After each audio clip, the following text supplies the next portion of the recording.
Hello বন্ধুরা, technical PV সরকার চ্যানেলে আপনাদের সকলকে স্বাগত জানাই। আমি প্রতিনিয়ত আমার চ্যানেলে আবার নতুন নতুন আপডেটগুলো নিয়ে আসি। তেমনি আজ আমি আপনাদের জন্য এক বিরাট নতুন আপডেট নিয়ে এসেছি। আবাস যোজনা নিয়ে বড় পদক্ষেপ নিল সরকার। ডিসেম্বর মাস থেকে ঢুকবে টাকা। কি বড় পদক্ষেপ, বিস্তারিত জানতে পুরো ভিডিও দেখুন। পুরো ভিডিও না দেখলে কিছু বুঝতে পারেন না, তাই পুরো ভিডিও দেখার অনুরোধ রইল আপনাদের সকলের কাছে। তাই দেরি না করে ভিডিওটিকে শুরু করছি। ভিডিওটি ভালো লাগলে লাইক করবেন, কমেন্ট করবেন, বন্ধুদের সঙ্গে শেয়ার করবেন। ধন্যবাদ, পাশে থাকবেন। পশ্চিমবঙ্গ রাজ্য সরকার তার নিজস্ব কোষাগার থেকে অর্থ ব্যবহার করে আবাস যোজনার টাকা দেওয়ার মতো একটি গুরুত্বপূর্ণ সিদ্ধান্ত নিয়েছে। এমন পরিস্থিতিতে যারা আবাসন প্রকল্পের জন্য আবেদন করেছেন তাদের জন্য বড় ঘোষণা। আবাস প্রকল্প নিয়ে বড় ঘোষণা।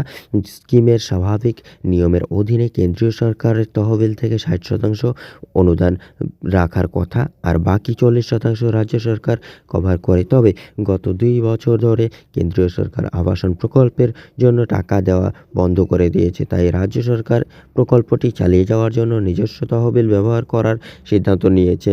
কথা ছিল ডিসেম্বর মাসের মধ্যেই প্রথম কিস্তির টাকা ছাড়া হবে। আর যেহেতু ডিসেম্বর মাস আগত, তাই রাজ্য এখন তার নিজস্ব সম্পদ থেকে আবাসন প্রকল্পের প্রথম কিস্তির জন্য তহবিলের প্রয়োজনীয়তা মেটাতে প্রস্তুতি নিচ্ছে। এদিকে রাজ্যের অর্থ বিভাগ ক্রমবর্ধমান আর্থিক বোঝা নিয়ে চিন্তিত, কারণ রাজ্যের তহবিল দিয়ে পুরো প্রকল্পটি কভার করা চ্যালেঞ্জিং হতে পারে। প্রথম কিস্তির অর্থ পরিশোধের জন্য পঞ্চায়েত মন্ত্রী প্রদীপ মজুমদার উল্লেখ করেছেন যে রাজ্যের 40% ভাগ ইতিমধ্যে বর্তমান বাজেটে অন্তর্ভুক্ত করা হয়েছে। তিনি বলেন, প্রথম কিস্তির জন্য অধিদপ্তরের বাজেট থেকে টাকা দেওয়া যেতে পারে। প্রয়োজনে অতিরিক্ত অর্থ বরাদ্দ করা হবে বলে জানা গেছে। টাকা তাহলে ডিসেম্বর মাসে আসবে তো? কেন্দ্রীয় সরকার এই আবাসন প্রকল্পের জন্য 2022 সালের নভেম্বরে 11 লক্ষ সুবিধাভোগীর তালিকা অনুমোদন করেছিল।